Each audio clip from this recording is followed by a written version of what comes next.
giving me the opportunity. I hope you've learned something, because financial literacy is a very broad aspect and we don't have much time. I'm giving, I think, just 20 minutes or so. So I would like to stop here. I just hope that you've learned one or two things from what I have said. Thank you very much once again, and thanks for having me.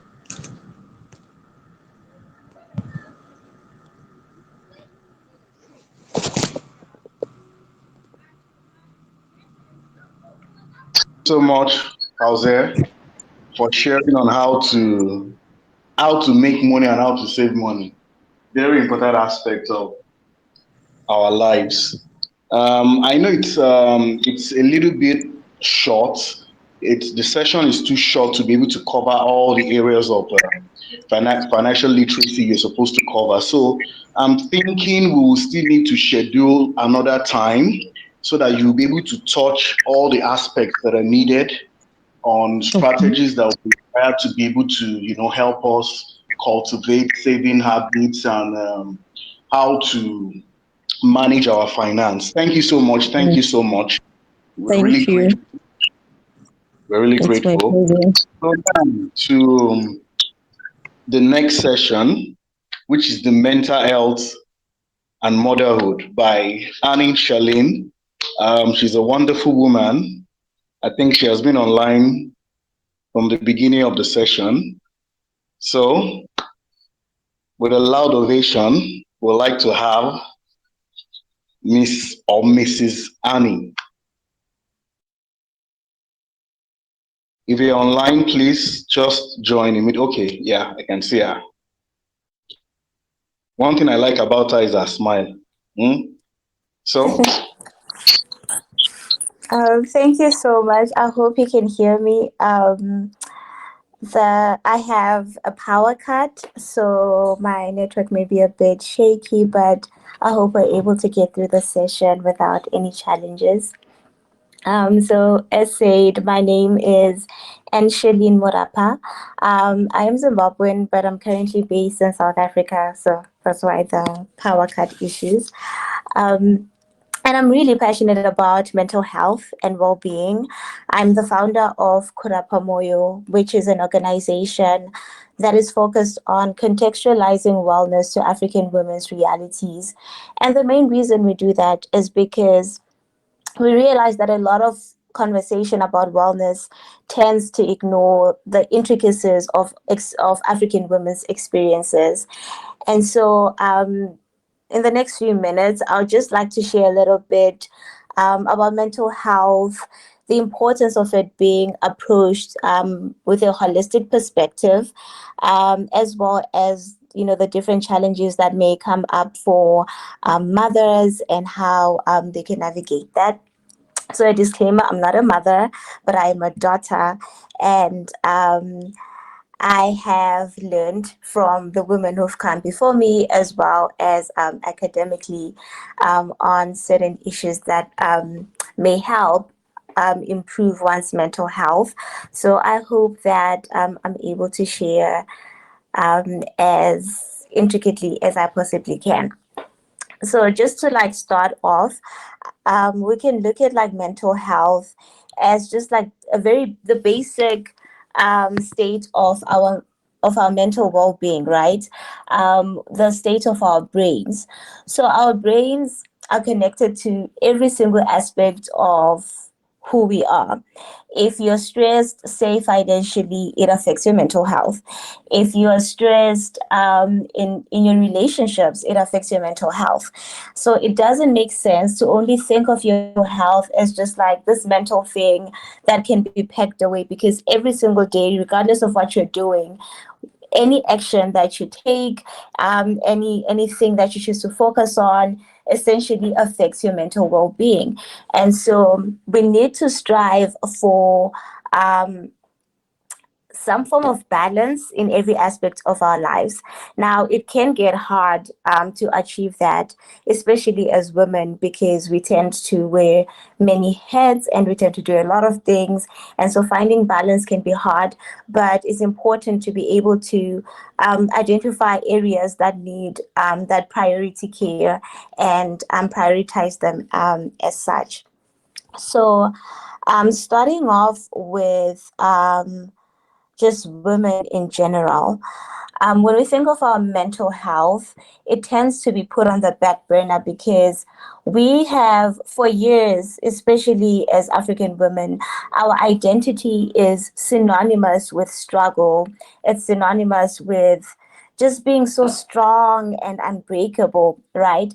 So, where I come from, there's a saying and they basically say, "Mosadi o tshwara thipa ka bohaleng." And what that means is that a woman holds the knife by the sharp edge, which essentially doesn't make sense given the fact that if you hold the knife by its sharpest point, then it cuts you and you bleed, right? But it's how we're raised and we're taught to always look at life through that lens, where we're encouraged to hold on to things even when they hurt, even when they're harming us, even when we're bleeding, because for some reason we become woman enough if we can prove how much we can suffer. And that's not true. And that's what we need to challenge. Being woman, we are human beings before we are women. And so we need to be able to take care of ourselves regardless of what our gender is. No one should be holding the knife by its sharp edge. And so, as a woman, you should be able to set those boundaries to say, as much as this is an issue and this needs my attention, I can only be supportive up to this point. Learning how to leave relationships when they don't serve us anymore. And I know most of the time we talk about this, but we talk about it from a romantic perspective, where we're encouraging women to leave, romantic relationships that abusive, that do not. Um, Pretty much bring out the best out of them. But that also is seen in friendships as well, right? Just because someone is your friend does not mean that they have the right to mistreat you. And family as well. We always talk about how, and it's been shortened, this particular saying, but we always talk about how blood is thicker than water and so forth. And so we tend to allow then our family to get away with harming us more than they should, because we believe or we're scared that when we set that boundary, then conflict is going to arise and then we may lose them. But if anything, we shouldn't be scared of conflict. Conflict creates space for us to be able to communicate what we don't like, our challenges, and then from then we're also then able to build much safer and better relationships with the people around us, where we're both respected instead of one party just being respected. And so then when you look at like a day like this, where it's International Women's Day, I know for a lot of us, we're being told, hey, you can do it all. And we're excited about the idea of being able to do it all. But I would like to invite you to own the fact that we can, as much as we can do it all, we cannot do it all at once. And we should be able to acknowledge that and open ourselves up for support. And that brings me to like the importance of community, especially in motherhood. So for a lot of women, when we look at the women who came before us, the motherhood journey was not walked in isolation. It was actually a moment where you would have more women come down. I mean, you'd have like the older generation come down to help you take care of your baby, help you get through this new phase of your life.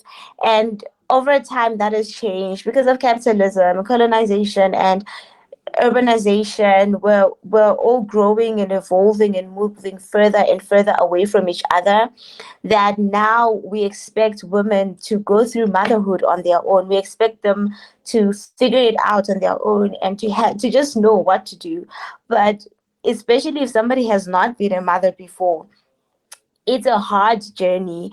You need the support. You need people who will be there to help you care for your baby, to help you adjust to this new level of responsibility that you have. There are so many reports of women struggling with postnatal depression and a loss of identity after giving birth. but it's hard for them to have these conversations and to seek help as well, because then they get judged for, not being women enough and not being good mothers, because for some reason, for just some funny reason, we're expected to know it all and have it all figured out from birth.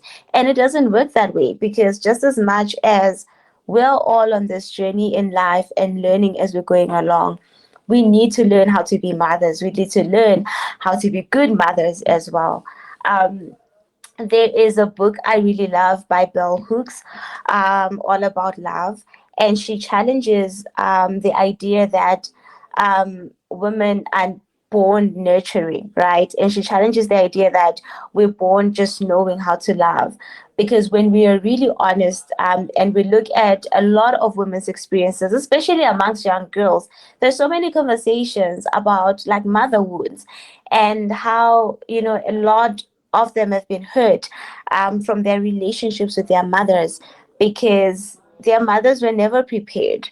And so, as much as they were able to show up for them in the most basic sense, like ensuring that a roof over their head was provided, that they went to school and so forth, emotionally they were neglected. And there were so many other demands that were placed on them that affected their ability to build much more healthier relationships with their children. And so, if you're a mother, if there's one thing that's going to be most important to you, it's community. Just like getting help and leaning into that help as much as you can. And that also then brings me to highlight the importance of contextualizing wellness, right? So again, when we think about mental health or wellness, for a lot of us, we're thinking about what we see a lot of on social media. So when you go on social media, if you look up wellness or just like hashtag well-being or mental health, it's very aesthetic, right? It's all about waking up at a certain time, sleeping in white sheets, drinking iced coffee, and going to the spa and doing all these things. And whilst that's all great, like self-care is important, but that's not a reality for a lot of us. A lot of us are married and we've got children, and we're running businesses as well. There are so many hats that we wear. There's so many hats that we wear that don't allow us to, have so much time to ourselves. And so when we contextualize then wellness to our realities, we do what we call resource mapping, which is we sit down and we take stock of our lives, and you look at your physical health, you look at the goals that you have for your physical health, you look at your career, your financial goals as well, the plans that you have for that. You look at your social wellness, because that's important as well. Don't neglect that. You look at your spirituality, because you want to be in a good space within like your soul and your emotions as well. So look at every single aspect and every single area of your life. Take stock of that. Look at what's working, what isn't working, and the changes you need to make. And in most cases, when you need to make like certain changes, it looks like being honest with yourself and saying, I only have 24 hours in a day. This is only what I can achieve today. And that's okay. And you plan for every single day as much as you can. And don't put too much on your plate. Because I think a lot of us are chasing um, this need to like always tick off stuff from our to-do lists. We want to be doing things. We want to be good bosses and ensure that everything is like ticked off and done. But you don't want to be in a space where you're exhausted, because the thing about your mental health is that you can only ignore your body for so long. You want to get to a point in time where your body is to stop. Because when that happens, for most people, then it's too late, right? So there is this thing that we call preventative care, where we start taking care of ourselves before we get sick. Because for a lot of us, we only start to take care of ourselves after we get sick. After you with diabetes, then now you're like, oh, I think I need to, look at my sugar intake. I need to start eating healthy. Only after you've been diagnosed with certain things is when a lot of us start to really think about our health. But with preventative care, you're able to sit down and say, okay, these are the this is what my life looks like at the moment. This is how it could affect me in the long run. And if I don't do anything about it right now, I'm going to have a problem in the future. We're seeing that, we talk a lot about how our generation is dying too young. And what we're also not talking about is the fact that it's the stress, right? The chronic stress that we're dealing with. Is like this heavy burden of capitalism that we have to deal with. And so all these different issues that we have to encounter on a daily basis affect our mental health, and our mental health in turn affects our physical bodies. And so I think just to close off and round off the session, I would encourage all of us to really think about our well-being, to create and build systems that allow us to function in a healthy manner. Ask for help. Just ask for help. Train yourself to ask for help. We were not built to function on our own. And so when we try to function in isolation, we start to work against nature, and nothing good has ever come against us working against nature. So build systems, build community, ask for help. When you don't know how to do something, get a professional. You're struggling with your financial help or your financial well-being, reach out to people who are experts in financial wellness, and get a coach. You're struggling with your career, get a coach and get somebody to help you with that. If you're a mom and you have so much to deal with, reach out to your sisters, reach out to your friends, reach out to the women you go to your places of worship with, and just get into the routine and rhythm of helping each other. Because in essence, in order for us to accelerate change, we need to be able to help each other, and we need to be able to stay in the gap and stop judging each other for not being able to show up fully as this fictional idea of what a woman is meant to be, or of how powerful and how strong a woman should show up. You are a human being, and there's only so much that you can do. As much as we encourage each other to push against all odds, in order for us to achieve the things that we want, we should also just have the discernment to take a step back and acknowledge when we're struggling, acknowledge when we're drowning, and ask for help, so that we continue to just build better systems and better communities.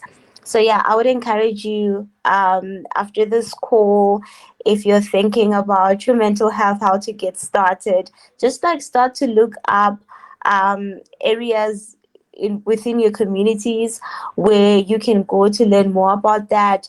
Again, as the speaker before me shared, Fauziya, I don't want to butcher your name. If you have access to the internet, then you are able to get most of the information that you need to get started. So stop looking for excuses. Stop, making excuses for not taking care of your well-being, and just get started now. And yeah, hopefully we're able to build healthier and happier communities. Thank you so much for the opportunity to share. And yeah, I'll hand it over back to you, Jay.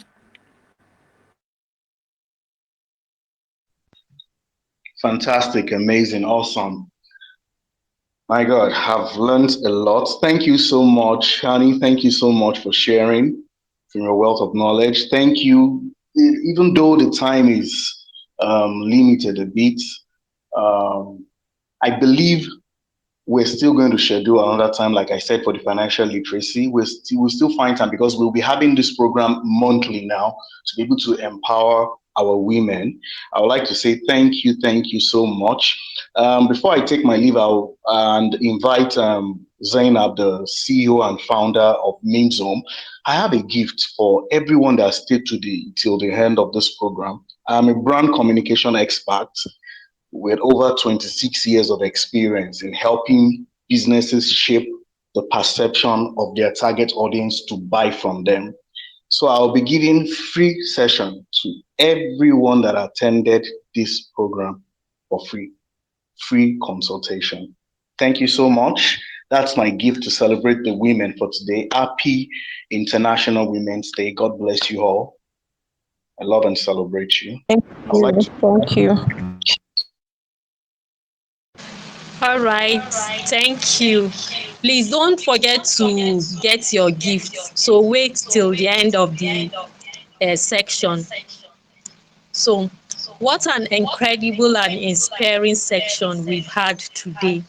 As we wrap up this year's International Women's Day, I want to extend my heartfelt gratitude to our speakers, Dr. Olukemi, Fauziya, Kure, and Anne, for sharing their insights. Your wisdoms has truly empowered us. To everyone who joined us today, thank you for being part of this movement. Empowerment begins with knowledge, but transformation happens when we take actions. Let's take what we've learned and apply it, not just for ourselves, but for the women around us. So I would like to say this before we leave. Join our community, that's Memes Home. Memes Home is here to support you beyond today. Stay connected, share your experiences, and continue the conversation. Another point is support another woman, whether it's sharing resources, offering encouragement, or mentoring. Let's uplift each other. Then the last thing is to take action. Invest in your health, financial independence, and mental well-being. You deserve it. Thank you. All right, thank you. Please don't forget to get your gift. So wait till the end of the section. So, what an incredible and inspiring section we've had today. As we wrap up this year's International Women's Day, I want to extend my heartfelt gratitude to our speakers. thank you so much for joining us. And like I said, we'll be having these sessions monthly to be able to empower our women. Thank you so much for the guests we had on the platform today. Thank you for sharing. God bless you. Have an amazing evening. I'm going to drop my number on the link. Just send me a hi to be able to fix your brand session with me. Thank you so much. Cheers.